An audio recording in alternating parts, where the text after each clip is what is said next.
মসজিদে দাঁড়াইয়া আজকে সুদের ওয়াজ করা যায় না, কথা কয় না। হুজুর যখন সুদের ওয়াজ করে সভাপতি হুজুর আমি এই ব্যবসার সাথে জড়িত, খামাখা আমার কথা কেন তুলে ধরছেন? ঘুষের কথা বলা যায় না, সেক্রেটারি ঘুষখোর। আমি কিন্তু এই দেশের করছি, নিলে ভারতের ঘটনা। এদেশের যারা মসজিদ কমিটির সবাই আল্লাহর ওলি। আজকালকার মানুষের রুচিটা এমন হয়ে গেছে, একটা লোক যদি চুরি দুর্নীতি বা ব্যবসা করে টাকার মালিক হয়, আরও যদি একবার পলে পলে মানে কোনো ওসিলাই হোক আর যেভাবে হোক মসজিদে 10 লাখ টাকা দেয়, এই সভাপতি ওই যে বা ব্যবসা করে ভুলেই গেছে মানুষ, কথা কর না কেন? আর কিছু কিছু চাকরিজীবী আছে সারা জীবন দুর্নীতি করে কলমের খোসাতে কোটি কোটি টাকা ইনকাম করছে, শেষ বয়সে এলাকায় এসে মসজিদের ছাদ ডালাই চলছে, করছে আমি 500 বস্তা দিলাম, 2 লাখ টাকা দিলাম, ওই ফ্যান কিনে দিলাম, সামনে কিছু টাইস করে দিলাম। বাপ রে বাপ, এই কুতুব আসিল কই? তখন ওই চাকরিজীবী হয়ে যায় কি সভাপতি। কিন্তু এতদিন যে দুর্নীতি করছে, সে টাকা খাইছে, কথা কর না কেন?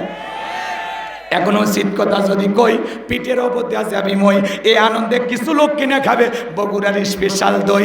যত দোষ নন্দ ঘোষ, সত্যটা বললে দোষ, করলে অন্যায়ের প্রতিবাদ, নামটা হবে তোমার মৌলবাদ, নামটা হবে তোমার জঙ্গিবাদ। হক কথা কইলে তো আপনারা বিরক্ত হবেন, কষ্ট হচ্ছে।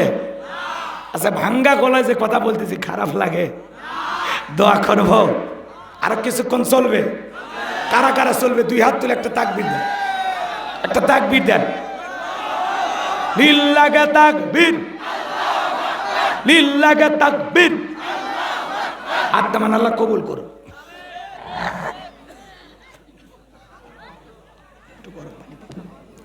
আমার ভাইরা শোনেন, আমাদের আফসোস লাগে ওই জায়গায় বাংলার জমিনে বাণিজ্য মেলার নামে রাত 12টার পরে নর্তকীর গায়ে একটা সুতার কাপড় থাকে না, ওখানে 144 জারি করা হয় না।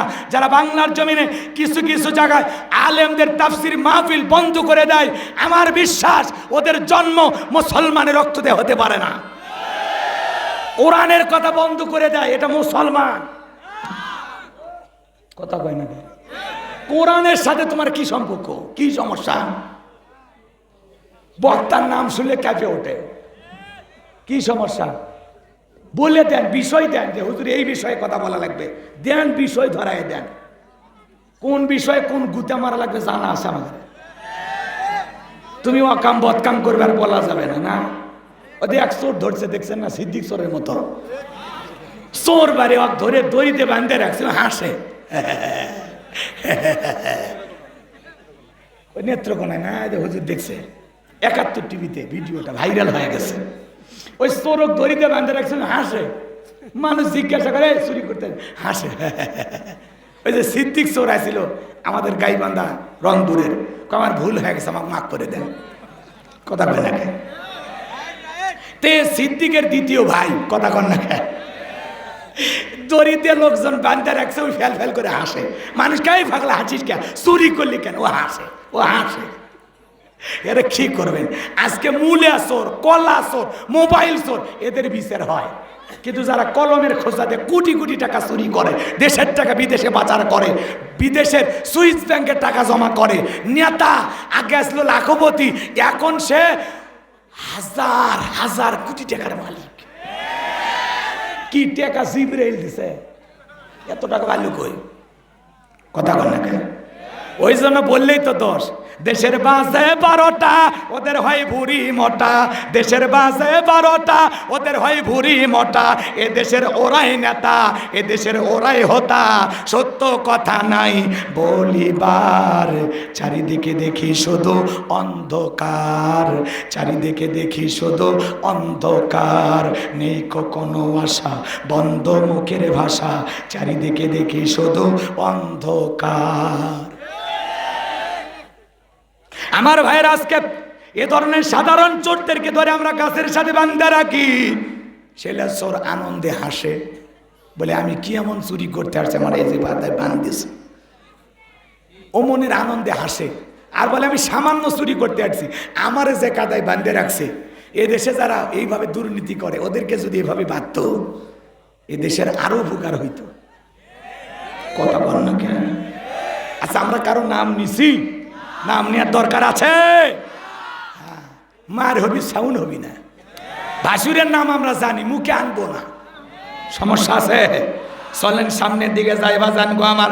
কারণ ডেকে বলে মুসা ওয়াজ বন্ধ করো, টাকা দেখো 2 নাম্বার মহিলা দাঁড়াইছে। মুসা নবী অবাক হয়ে সব দেখতেছে।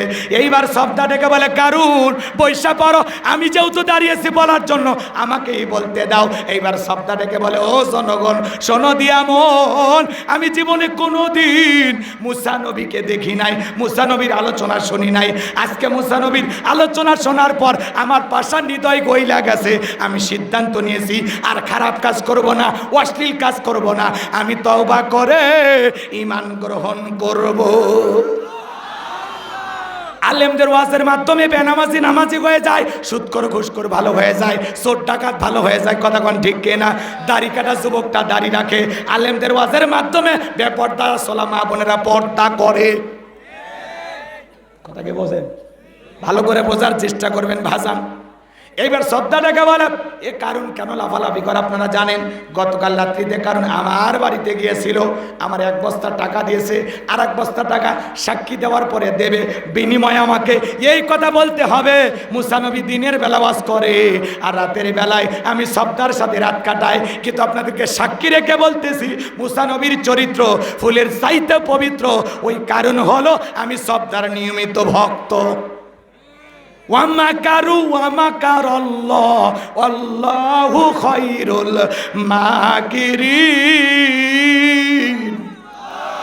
খেলাকার যে গর্ত করেছে নিজের গর্তে নিজেই পড়েছে। কথা কোন ঠিক কিনা? যে সাক্ষীটাকে টাকা দিয়ে কন্টাক্ট করেছে, ওই সাক্ষীর জবান দিয়া সঠিক সত্য কথা বের করে দিলেন তিনি কে? আজ যখন আলেমদের বিরুদ্ধে সাক্ষী কিনা হয়, ওরা সাক্ষী দেওয়ার পরে বলে হুজুর নিয়ে 10 টাকা খাইয়া বলেছি। কথা কয় না, বোঝেন নে? হুজুরের জানাজা যা বলতেছে, হুজুর 2 বার আমাদের এমপি ছিল, আমরা মায়ের কোলে শিশু যেমন ভালো ছিল আমরাও তেমনি ভালো ছিলাম। হিন্দু লোকে সাক্ষী দেয়, তাহলে কোরআনের পাখি দাম আছে না নাই? বোঝেন না কথা? 13টা বছর মানবতার জীবন যাপন করেছেন, মাথা নত করেনি। আল্লাহু আকবার বলেন।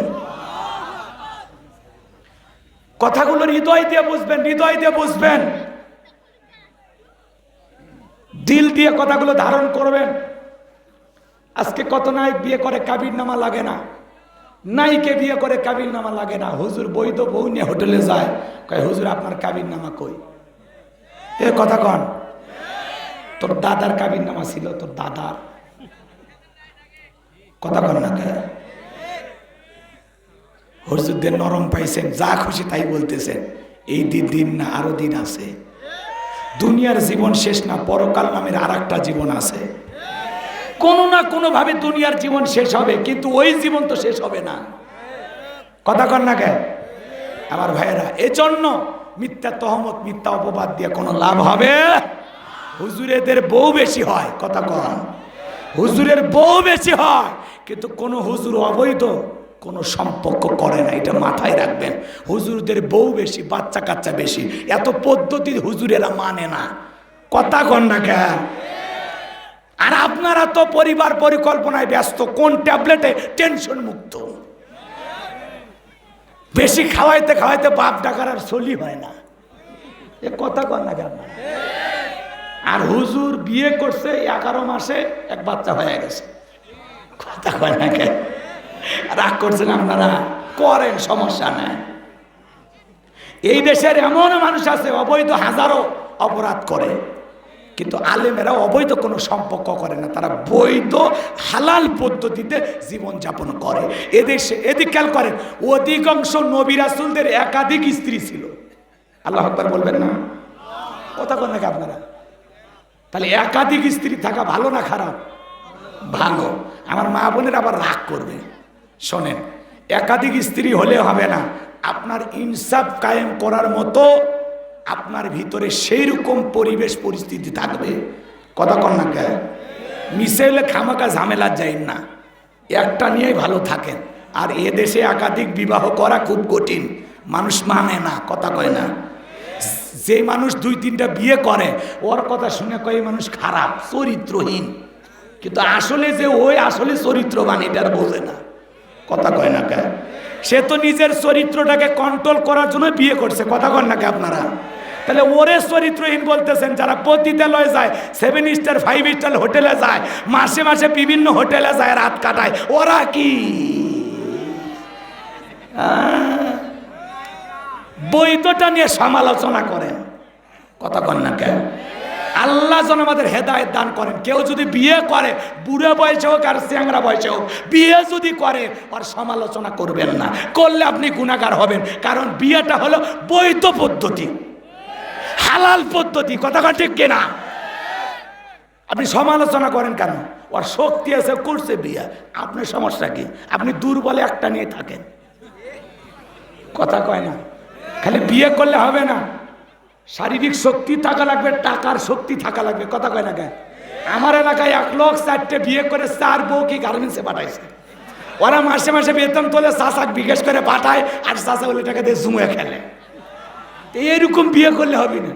বিয়ে করলে তাদের অধিকার নিশ্চিত করা লাগবে, কথা কন ঠিক কিনা। ইনসাফ প্রতিষ্ঠিত করতে হবে, সমান নজরে দেখতে হবে, কথা কন ঠিক কিনা। অতএব আপনি সমান নজরে দেখতেও পারবেন না, ইনসাফ কায়েম করতে পারবেন না, ঝামেলা করার দরকার নাই, একটাতে জীবন পার করেন। মনে থাকবে তো ইনশাআল্লাহ। আল্লাহ বোঝার তৌফিক দান করেন, জোরে বলেন আমিন। তাহলে আলেমদের সমালোচনা করে কোনো লাভ, জোরে বলেন কোনো লাভ।